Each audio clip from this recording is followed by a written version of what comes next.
494, Chapter 27 of Anne of Green Gables. Book Talk starts at 1842.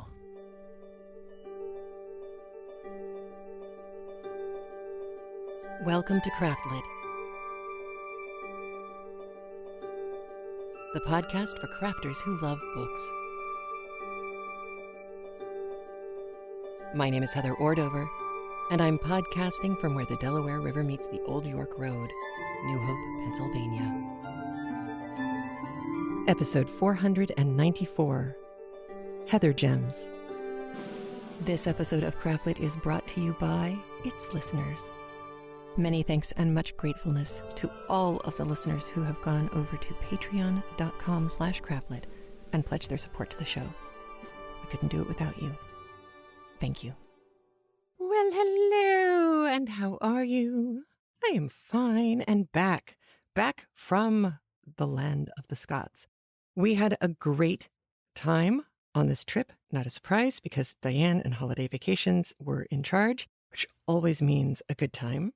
And I am in the process of, and it's going to take a while for reasons that will make more sense shortly, I am in the process of putting up vacation videos day by day so that you can get a chance to see what we saw and learn a couple of things because there were some really interesting sights that we got to see. I know this will not shock you, but we had a fantastic group of people, many people who have been on trips with us before. It is so good to get to see all y'all again. We had Kathy, we had Candy, we had Barb, we had Dr. Bob, we had Christine, we had Jill, we had Chris, we had Liz, and we had Kathy. It was so cool to get to see everybody again. And we got to fold some really wonderful people into our mix too. Everybody just was spectacular. And the new people fell in with the previously been on Craftlit Tours group. And it wasn't really that big a surprise because everyone was just fantastic. Lots of people interested in books, lots of people interested in history, lots of people really grateful that we had the tour guide we did, because while she wasn't Peter, and everybody loves Peter, she was a great storyteller. My son, Thing One, Aaron, was on the trip. He is now 18 and has graduated from high school successfully. And he came away from the trip giving me, and I think all of us, the biggest compliment that could be given, which was this. Not too far into the trip, he looked at me and said, "You know, Mom, you know how you always talk about Craftlit listeners?" And I said, "Yes." And he said, "Nah, I get it now." And he just got that smile on his face. And that was as much as he was going to say because he's a teenage boy. But he had a great time. He had a great time meeting everybody, meeting people who I've talked about for a long time, and also just generally being around grown-up people who know things and are interested in things. He also got to try hard cider for the first time and several other kinds of drinks as well, because the drinking age is lower in Scotland. One of the many benefits of Scotland, we came to find out. So from time to time, I will be able to fold in some of the information that we learned while we were out and about in Scotland, especially because there is such an enormous Scottish influence on Anne of Green Gables. And along with the Scottish influence, which we've touched on so far, but actually now that I've been there again as an adult and with Anne of Green Gables in mind, there's some other stuff that I'm going to be bringing up that directly connects back to Scotland. So I'll be folding that information in as we go along. But one of the things that I promised you a long time ago I was going to deal with more fully later is the red hair issue. Now, ratio-wise, number of people with red hair to total number of people that make up the population of a country, Scotland has the most gingers in the world, followed by Ireland, the UK, the United States. And the United States has the largest number of people, not the highest ratio, but the largest number of people with red hair. Now, if you're living in the States, there is a good chance that if you are someone with red hair, you have noticed that you have been treated differently, but the chances of you having been bullied or beaten when you were young because of your red hair is slimmer than if you grew up in the UK or in Europe. The anti-redhead bias that is present today, and I put my little exclamation point and horrified face next to that, it is still bad. It is still bad. There are people who are younger than me who were bullied, beaten up as children because they had red hair. Because what did they learn from their family? They learned that, it could be a number of things. Red-haired people have no soul. That's the surprising one there. Red-headed people are, in fact, of the devil. Red-headed people are destined to betray you because at some point in the history of art, people started painting Judas with red hair. And I have to pause for a moment and ask a question of our religious leadership, because we have several people who know their stuff. Why is it that Judas is so reviled? Because it seems to me that had Judas not done what Judas did, Jesus wouldn't have been crucified, wouldn't have had a chance to rise from the grave 3 days later, and therefore there would be no Christianity. It all hinges on Judas doing what he did, right? So I don't, oh my gosh, I feel so bad. I feel so bad for Judas. It's like he's getting blamed for doing what God needed him to do. I guess it's my overdeveloped sense of injustice kicking in again, but I just feel really bad about that.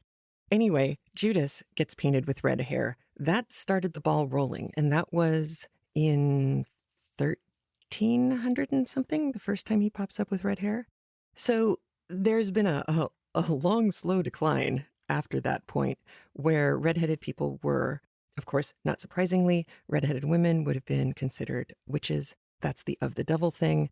Dangerous, more passionate, more, which could be anger passion or it could be libido passion. But really the important thing to know is that what makes redheads different from everyone else is the MC1R gene. That's it. That's what it comes down to. If the MC1R gene stops working, it doesn't matter if your body is trying to produce brown pigment or black pigment that would make your hair brown or black. Once it fails to do that, all you'll have left is red. And that is the whole shebang. It comes down to one tiny little genetic modification. Aside from that, the other thing that genetic modification seems to have an influence on or an impact on is, and I've said this before, and now the real information is out there because it's even in the New Yorker.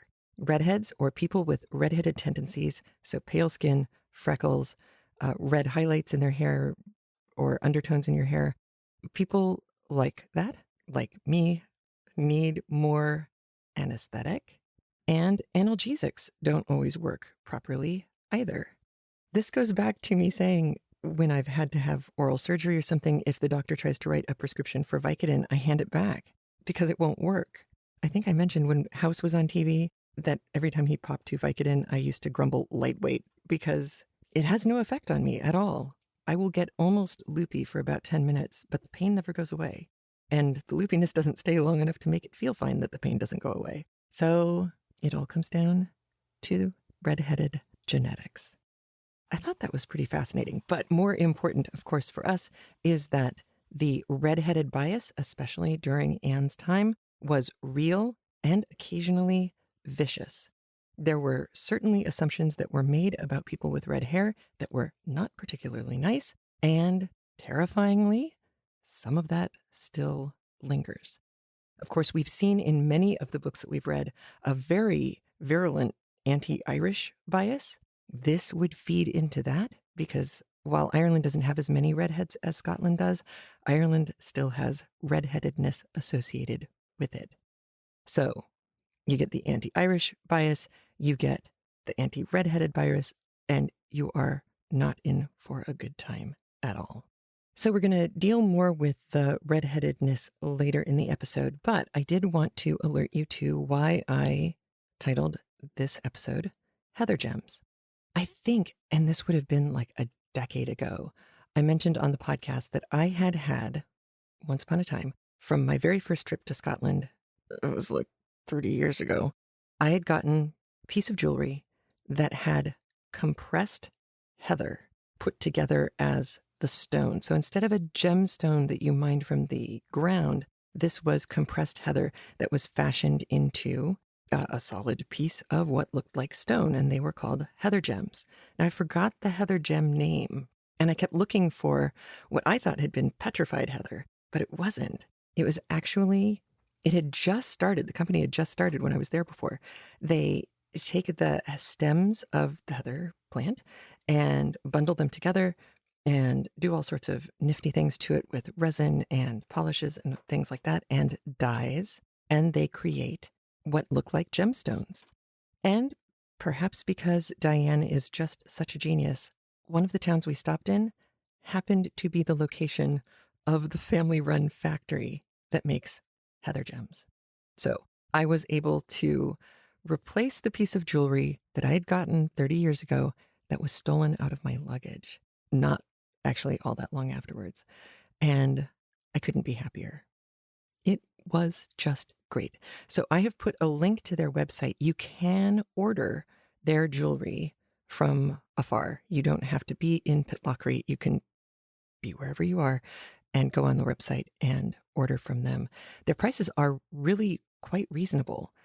But again, this isn't a precious gem. This is something that is being handmade, still run by a family, the same family. And it's kind of unique, right? Because how many times do you find somebody who's wearing heather, not as a sprig, but as a stone? It's pretty awesome. On top of that, it's been a little while since I've talked to you, and I have several pieces of communication from listeners to read to you. The first is a voicemail from listener Megan. And Megan, I would like to say on behalf of all of us, congratulations on having finished your residency on the day that you phoned in. Here we go. Hi, Heather. My name is Megan. I'm a longtime listener, although I did take a long hiatus while I went to medical school and finished my residency. In fact, today is the last day of my residency, and as things slowed down, I got back into knitting and listening to your podcast. I am actually up to date with the book almost, listening to Anne of Green Gables, but wanted to call about the use of sugared water as an analgesic for babies. When I learned to do circumcisions, we used what we called sweets for the babies. You know, the baby boy would come in, we would give a little before the procedure and right after, and it would completely soothe the baby. It was like magic. So I looked it up. The brand we used was Sweet Ease, SWEET-EASE. Several companies make those. About a 24% sucrose solution in water. Obviously, no medical advice being given, but this is something that works really well for babies who are having a little bit of pain. Anyhow, such a pleasure listening again, and I'm so glad that you are still doing this. It's amazing. Have a good day. All right, so that was our voicemail. And again, congratulations, Megan. And thank you for the percentage solution information for the baby water, for the sugar water for infants. I seem to recall finding that somewhere around the age of 2, this stops working, but prior to this, and maybe it's really just up until you're 1 or 18 months, the sugar treatment will work. In fact, we used to use little homeopathic colic tablets, and by Highland, Hylands. Highland's colic tablets. Even if you don't believe in homeopathics, those colic tablets are sugar tablets. Yeah. So now we know for real and true why those suckers worked on Aaron when he was a little baby. Okay, so our next piece of communication comes from Merity. She writes, Dear Heather, thank you for the wonderful podcast. I didn't listen to the latest episode yet, so I don't know if you've already gotten an answer on the question of who was sewn into her bodice in which film, but perhaps you are thinking of the 2008 British film, The Duchess, where Keira Knightley plays an 18th century aristocratic woman. Her intricate and uncomfortable clothes was a constant focal point in that film, and I do seem to remember a scene where she was not sewn into, but cut out of her bodice by cutting the threads with a small pair of scissors. Aha! Of course, that story isn't pre-Elizabethan, but I thought that it might be that scene. Anyway, I do remember that movie, and there is every chance that that is in fact what I'm remembering, because the threads were kind of clearly not the threads that constructed the bodice, that were used to sew the bodice together before it was on a human being. So thank you Merity. That's awesome. And I want to go see that movie again. We also got an email from Meg Campbell, and Meg says, Heather, first, thank you so much for the podcasting work you do. I so look forward to every installment, and I'm particularly enjoying Anne of Green Gables. There is so much angst and discord in this country right now. Craftlit reliably brings comfort and sanity. Thank you for being this force. Now, about stinky sponges. I've been through all of this before, and I am here to tell you that there is truly only one solution. Switch detergents. If you are using Dawn or Ajax or any of those strong commercial things, your sponges will stink. If you switch to 7th generation or a name brand natural product, and she said we use Hannafords here, and that is spelled Hannafords, your sponges will stop stinking. I promise. And if you suffer from moldy towel smell or stinking laundry from leaving it in the washing machine too long, not that that would ever happen to any of us, she said, blushing, switch to 7th generation or other more natural detergents and the smell will stop. Of course, I do keep Dawn on hand for really important things like washing my newly shorn sheep fleece. So Dawn isn't evil or anything like that, but she says, good luck sending good wishes for spring and beyond. And finally, I have a voicemail from longtime listener Henriette. She sent this in forever ago, and it got lost in the move and my spam filter. And thank goodness she pinged me on Facebook and said, did you get this? So now I got it. So Henrietta's voicemail is going to be our transition into talking about this week's chapter, chapter 27. Here you go. Hello, Heather. Hello, everyone. This is Henriette, long-time listener from Denmark. And can I just say how much I usually love listening to Craftlit out in the garden? At the moment, it's snowing heavily, so I'm not out in the garden. And I've been listening while drawing, which is a new craft that I've taken up recently. I'm so happy that we're listening to Anne of Green Gables at the moment. It's such a joy. I grew up in rural Denmark, and I began to read my mother's translated Laura books from her childhood in the 60s. And then I discovered that they had more of them at the local library, and when I'd been through all the Laura books, I needed something else, and the librarian suggested the Anne of Green Gables books, so I plowed through all of them. And I think for me, I love both stories equally, for the same reasons, actually. That what stayed with me is that they both became teachers, which was quite an inspiration for me. But they also have so much agency. And as a girl growing up, I really needed to see other girls, and they'd become young women, have so much agency in their life. So they really both inspired me, and they continue to do so. And I started sharing them with my daughter, and through her, I really realized that they were my childhood's sort of goodnight stories for rebel girls and similar kind of books. And I hope that they can also be that for her. Thank you. Oh, okay. So I love that. And Henriette, you're going to need to provide me with links to information about the new craft that you are doing. I've been doing a lot of, not surprisingly, watercolors and scrapbooky kind of things in the post-trip kerfuffle. But I'm, always on the lookout for stuff to share. So this week's chapter, chapter 27, we've talked about the red hair thing, and that plays prominently in this week's chapter. There's a couple of things to keep your ear open for. One is you're going to hear a phrase, vanity and vexation of spirit. This comes from Ecclesiastes, chapter 1, verse 14. You're also going to hear a term, coruscations. I had not come across this word, at least not in my memory.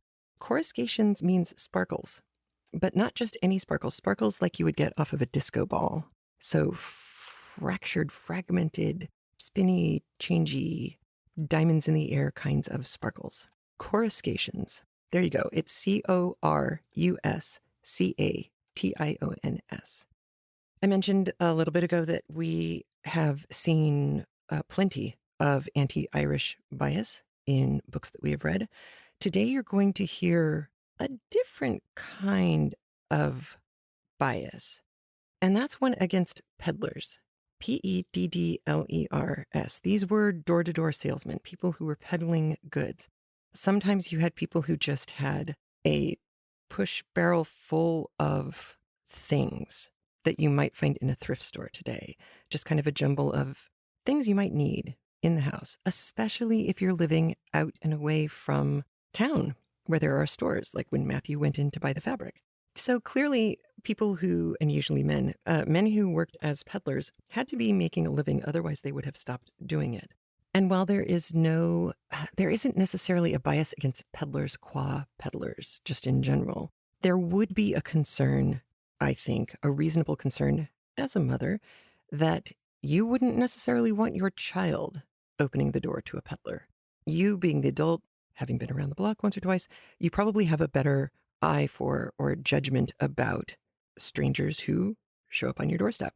A child being a child would not. So it's not so much, the first part of this is not so much just anti-peddler bias as it is protecting the children kind of thinking. But then it gets a little bit more specific. Then it's not just peddlers, it's Italian peddlers and Jewish peddlers. So this is 1908. In the States, we were in the middle of Ellis Island. Canada was also experiencing, as we've already seen with the way that the French are talked about, we have seen plenty of immigration going into Canada as well. And what I found interesting is Italian immigration by 1908 was well underway.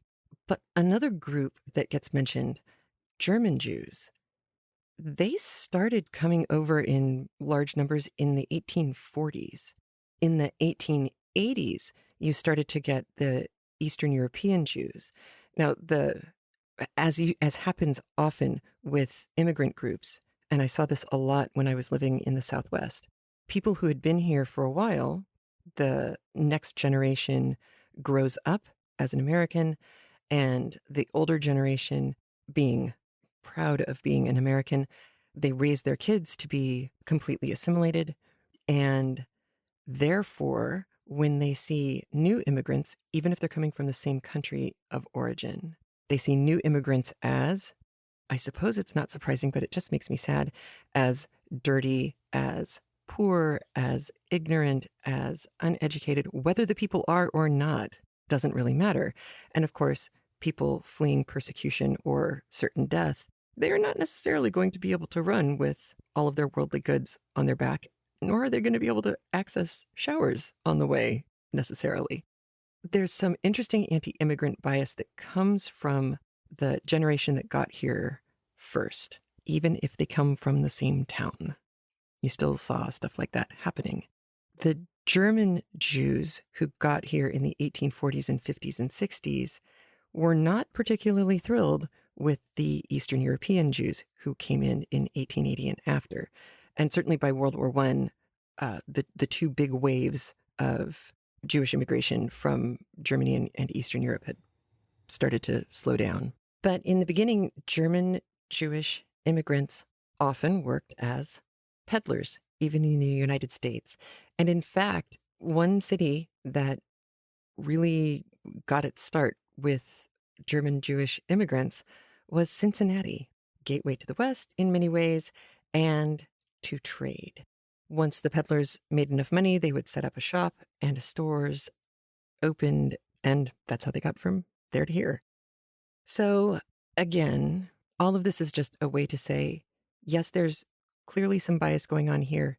It probably has a lot more to do with general safety of kids not being so good at reading adults than it has to do with anything else going on that's more nefarious. And the last thing to clue you in on is a snood. Many of you have come across patterns for snoods, knit and crocheted. However, there are two different kinds. In Scottish use, a hairband that was particularly special or colorful was often worn to the side by an unmarried woman. That would be called a snood in Scotland back in the day. However, in medieval Europe, you saw snoods as being kind of, I guess they were like hairnets is the easiest way to describe them. If you had super, super long hair and you wanted to keep it up off your back, you could just load it into into this hairnet and then pin the front of the hairnet to the front of your hair by your forehead, and it would hold your hair up. When you didn't have elastic ties or anything like that, this would be a great solution. So that's the old version of a snood. A newer version of a snood, and a Scottish one, would be the hairband worn by unmarried females. All right, let's listen to the chapter, and I will catch you on the flip side.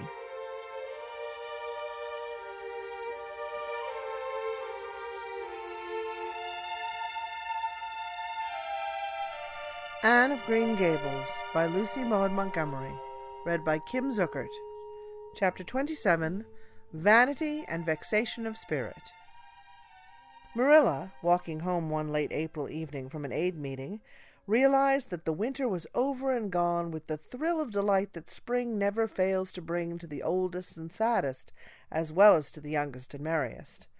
Marilla was not given to subjective analysis of her thoughts and feelings. She probably imagined that she was thinking about the aids and their missionary box and the new carpet for the vestry room, but under these reflections was a harmonious consciousness of red fields smoking into pale purply mists in the declining sun, of long sharp-pointed fir shadows falling over the meadow beyond the brook, of still crimson-budded maples around a mirror-like wood pool, of awakening in the world and a stir of hidden pulses under the grey sod.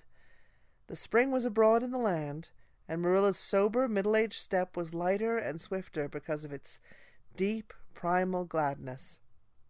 Her eyes dwelt affectionately on Green Gables, peering through its network of trees and reflecting the sunlight back from its windows in several little coruscations of glory.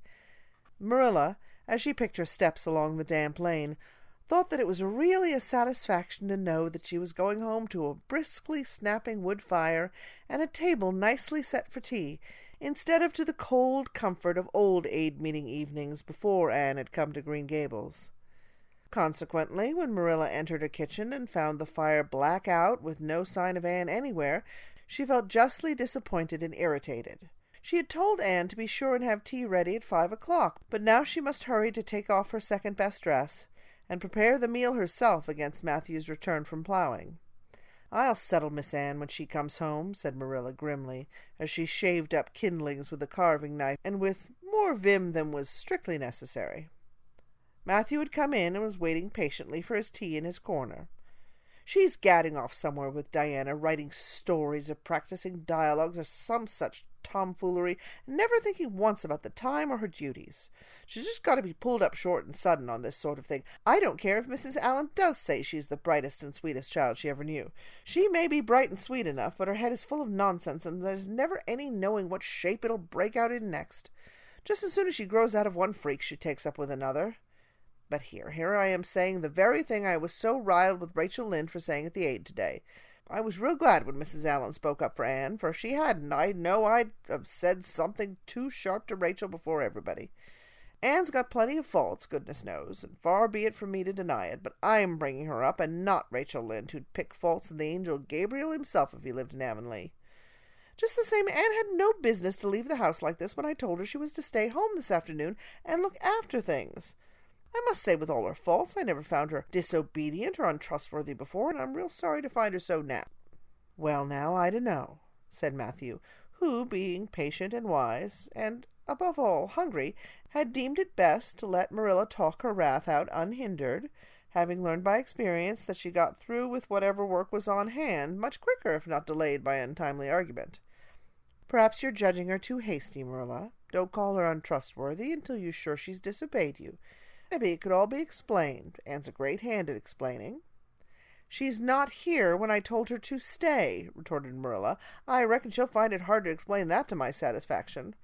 Of course I knew you'd take her part, Matthew, but I'm bringing her up, not you."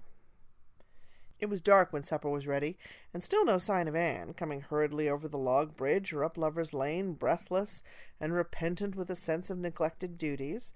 Marilla washed and put away the dishes grimly. Then, wanting a candle to light her way down cellar, she went up to the east gable for the one that generally stood on Anne's table. Lighting it, she turned around to see Anne herself lying on the bed, face downward among the pillows. Mercy on us, said astonished Marilla. Have you been asleep, Anne? No, was the muffled reply. Are you sick, then? Demanded Marilla anxiously, going over to the bed. Anne cowered deeper into her pillows as if desirous of hiding herself forever from mortal eyes. No, but please, Marilla, go away and don't look at me. I'm in the depths of despair, and I don't care who gets head in class or writes the best composition or sings in the Sunday school choir any more. Little things like that are of no importance now because I don't suppose I'll ever be able to go anywhere again. My career is closed. Please, Marilla, go away and don't look at me. Did anyone ever hear the like? The mystified Marilla wanted to know. Anne Shirley, whatever's the matter with you? What have you done? Get right up this minute and tell me. This minute, I say. There now, what is it? Anne had slid to the floor in despairing obedience. Look at my hair, Marilla, she whispered. Accordingly, Marilla lifted her candle and looked scrutinizingly at Anne's hair, flowing in heavy masses down her back. It certainly had a very strange appearance. Anne Shirley, what have you done to your hair? Why, it's green! Green it might be called if it were any earthly color. A queer, dull, bronzy green with streaks here and there of the original red to heighten the ghastly effect. Never in all her life had Marilla seen anything so grotesque as Anne's hair at that moment. Yes, it's green, moaned Anne. I thought nothing could be as bad as red hair, but now I know it's 10 times worse to have green hair. Oh, Marilla, you little know how utterly wretched I am. I little know how you got into this fix, but I mean to find out, said Marilla. Come right down to the kitchen. It's too cold up here, and tell me just what you've done. I've been expecting something queer for some time. You haven't gotten into any scrapes for over 2 months, and I was sure another one was due. Now then, what did you do to your hair? I dyed it. Dyed it? Dyed your hair? Anne Shirley, didn't you know it was a wicked thing to do? Yes, I knew it was a little wicked, admitted Anne, but I thought it was worthwhile to be a little wicked to get rid of red hair. I counted the cost, Marilla. Besides, I meant to be extra good in other ways to make up for it. Well, said Marilla sarcastically, if I'd decided it was worthwhile to dye my hair, I'd have dyed it a decent color at least. I wouldn't have dyed it green. But I didn't mean to dye it green, Marilla, protested Anne dejectedly. If I was wicked, I meant to be wicked to some purpose. He said it would turn my hair a beautiful raven black.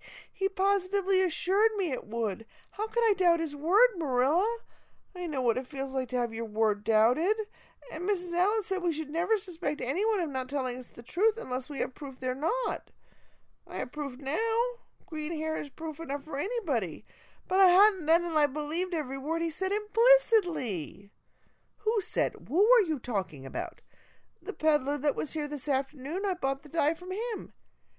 Anne Shirley, how often have I told you never let one of those Italians in the house? I don't believe in encouraging them to come around at all. Oh, I didn't let him in the house. I remembered what you told me, and I went out, carefully shut the door, and looked at his things on the step. Besides, he wasn't an Italian. He was a German Jew. He had a big box full of interesting things, and he told me he was working hard to make enough money to bring his wife and children out from Germany. He spoke so feelingly about them that it touched my heart. I wanted to buy something from him to help him in such a worthy object. Then all at once I saw the bottle of hair dye. The peddler says it was warranted to dye any hair a beautiful raven black and wouldn't wash off. In a trice I saw myself with beautiful raven black hair, and the temptation was irresistible. But the price of the bottle was 75 cents, and I only had 50 cents left out of my chicken money. I think the peddler had a very kind heart, for he said that, seeing as it was me, he'd sell it for 50 cents, and that was just giving it away. So I bought it, and as soon as he had gone, I came up here and applied it with an old hairbrush, as the directions said. I used up the whole bottle, and, oh, Marilla, when I saw the dreadful color it turned my hair, I repented of being wicked, I can tell you, and I've been repenting it ever since. Well, I hope you'll repent to good purpose, said Marilla severely, and that you got your eyes open to where your vanity has led you, Anne. Goodness knows what to be done. I suppose the first thing is to give your hair a good washing and see if that'll do any good. Accordingly, Anne washed her hair, scrubbing it vigorously with soap and water, but for all the difference it made, she might as well have been scouring its original red. The peddler had certainly spoken the truth when he declared that the dye wouldn't wash off, however his veracity might be impeached in other respects. "Oh, Marilla, what shall I do?" questioned Anne in tears. "I can never live this down. People have pretty much forgotten my other mistakes, the liniment cake and setting Diana drunk and flying into a temper with Mrs. Lynde. But they'll never forget this. They will think I'm not respectable. Oh, Marilla, what a tangled web we weave when first we practice to deceive. That's poetry, but it is true. And oh, how Josie Pye will laugh. Marilla, I cannot face Josie Pye. I'm the unhappiest girl in Prince Edward Island." Anne's unhappiness continued for a week. During that time, she went nowhere and shampooed her hair every day. Diana alone of outsiders knew the fateful secret, but she promised solemnly never to tell, and it may be stated here and now that she kept her word. At the end of the week, Marilla said decidedly, "It's no use, Anne. That is fast dye if ever there was any. Your hair must be cut off. There's no other way. You can't go out with it looking like that." Anne's lips quivered, but she realized the bitter truth of Marilla's remarks. With a dismal sigh, she went for the scissors. "Please cut it off at once, Marilla, and have it over. Oh, I feel that my heart is broken. This is such an unromantic affliction. The girls in books lose their hair in fevers or sell it to get money for some good deed, and I'm sure I wouldn't mind losing my hair in some such fashion half so much. But there's nothing comforting in having your hair cut off because you've dyed it a dreadful color, is there? I'm going to weep all the time you're cutting it off if it won't interfere. It seems such a tragic thing." Anne wept then, but later on, when she went upstairs and looked in the glass, she was calm with despair. Marilla had done her work thoroughly, and it had been necessary to shingle her hair as closely as possible. The result was not becoming, to state the case as mildly as may be. Anne promptly turned her glass to the wall. "I'll never look at myself again until my hair grows," she exclaimed passionately. Then she suddenly righted the glass. "Yes, I will too. I'll do penance for being wicked that way. I'll look at myself every time I come to my room and see how ugly I am. And I won't try to imagine it away either. I never thought I was vain about my hair of all things, but now I know I was, in spite of its being red, because it was so long and thick and curly. I expect something will happen to my nose next." Anne's clipped head made a sensation in school on the following Monday, but to her relief nobody guessed the real reason for it, not even Josie Pye, who, however, did not fail to inform Anne that she looked like a perfect scarecrow. "I didn't say anything when Josie said that to me," Anne confided that evening to Marilla, who was lying on the sofa after one of her headaches, "because I thought it was part of my punishment, and I ought to bear it patiently. It's hard to be told you look like a scarecrow, and I wanted to say something back, but I didn't. I just swept her one scornful look, and then I forgave her. It makes you feel very virtuous when you forgive people, doesn't it? I mean to devote all my energies to being good after this, and I shall never try to be beautiful again. Of course it's better to be good, I know it is, but it's sometimes so hard to believe a thing, even when you know it. I do really want to be good, Marilla, like you and Mrs. Allen and Miss Stacy, and grow up to be a credit for you. Diana says when my hair begins to grow, to tie a black velvet ribbon around my head with a bow at one side. She says she thinks it will be very becoming. I will call it a snood. That sounds so romantic. But am I talking too much, Marilla? Does it hurt your head?" "My head is better now. It was terrible bad this afternoon, though. These headaches of mine are getting worse and worse. I'll have to see a doctor about it. As for your chatter, I don't know that I mind it. I've gotten so used to it." Which was Marilla's way of saying that she liked to hear it. End of chapter 27. So Marilla likes Anne's chatter now. That just made me smile. Yay, Marilla. So good. So it ended on a happy note. Something's going on with Marilla and her headaches, though, which we're going to have to learn more about. But, oh my gosh, Anne and her hair. Now that her red hair is gone, I'm sure she's missing it, red or otherwise. But it's true that dyes, while they could be permanent, getting the mixture right for the kind of color you're going to get at the end is going to be difficult just on its own, especially if you aren't particularly knowledgeable about how to make them. And this was an inexpensive dye.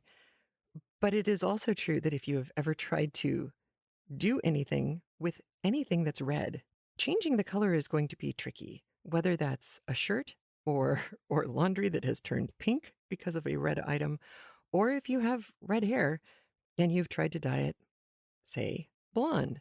It's probably not going to come out blonde. Gray hair isn't even going to be that silvery gray. It's going to be kind of a light off-white because the red hair base just deals with the lack of melanin slightly differently. So it isn't a real surprise that the dye didn't work on Anne's hair. It doesn't mean anything nefarious was going on with the peddler trying to pawn off lousy dye. Even if it had been expensive, there's a good chance that it wouldn't have worked. Green is a sad, sad result, of course, but not a huge surprise. I thought there was a marvelous Anne moment when Lucy Maud Montgomery describes her as sliding to the floor. She is so overwhelmed with sadness and pain that she can't even sit on the floor. She has to slide off the bed and onto the floor. I love that. I think I've done that. It's a great image. It's also interesting that she paid for this with her own money, out of her chicken money, which must mean that if she's responsible for the chickens, then when they sell extra eggs, like people still do out here, they'll leave a sign out that says fresh eggs in a cooler, and you put some money in a little tin and take the eggs you want out of the cooler. And that money in Anne's world would have gone to her, at least in part. So she was able to make some pocket money, which is pretty cool. If you recognize the "Oh, what a tangled web we weave when first we practice to deceive," you should know that who does that come from? That comes from Sir Walter Scott, fabulous Scotsman. We went to his home. You will hear more about him from time to time from me because I think we all just loved Abbotsford, the home that he built. However, the tangled web line comes from Marmion. It comes from Canto 6, The Battle, and it is stanza 17. Now, the whole concept of selling your hair, Anne comes up with that and says, it wouldn't be so bad if I had cut it all off in order to sell it, because wig makers could use that. Of course, they're not going to get a whole lot of use out of green hair, but we've seen this happen before. We've seen, not in a book that we've done, but in Les Miserables, you have Fantine selling her hair. In Little Women, you have Jo March selling her hair. That's 1868. Little Women was not unknown to Lucy Maud Montgomery. She quite liked the books. The Gift of the Magi by O. Henry. You have the wife selling her hair to buy the husband a Christmas present. So this wasn't an unknown quantity. It's certainly a plausible thing to have done, especially if you needed the money. And we have certainly literary predecessors to Lucy Maud Montgomery putting it in here. And that brings us pretty much to the end of the chapter and this episode. I do have 2 more things to tell you about, though. The first is that I got a job, an actual real grown-up job that is going to take me out of the house. I won't be working from home anymore, and is going to make my schedule more interesting as far as the podcast goes. I start next Monday, July 9th. So if there is not an episode that week, you know why. But Justin and I are going to figure out a schedule, and Craftlit will continue. I certainly can't stop mid-book, and knowing me, I'm not going to be able to stop anyway. So Craftlit keeps going. However, at the end of Room with a View, I think I am going to have to stop doing the premium episodes. I'm figuring this out, and once I'm actually in place at the office, I will have a better idea of what life is going to be like moving forward. So I will be sending out a newsletter with details as soon as I have details to give you. If you haven't already signed up for the newsletter, please go to craftlit.com/494 and you will be able to sign up there and get previous newsletters as well as the next one that I send out with actual information on it about how things are going to work out as far as we are concerned.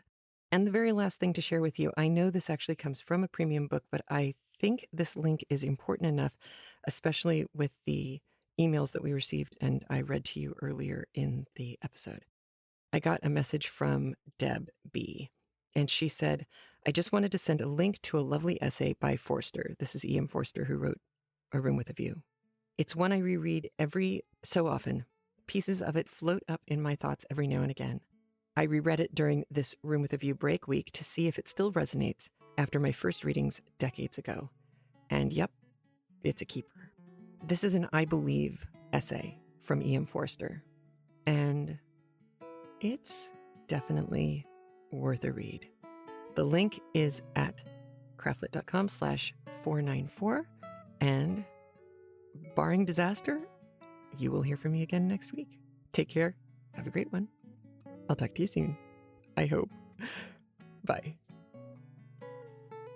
A big thanks to all the Craftlit listeners who support the show by being a premium audio member via craftlit.com/premium or via patreon.com/craftlit.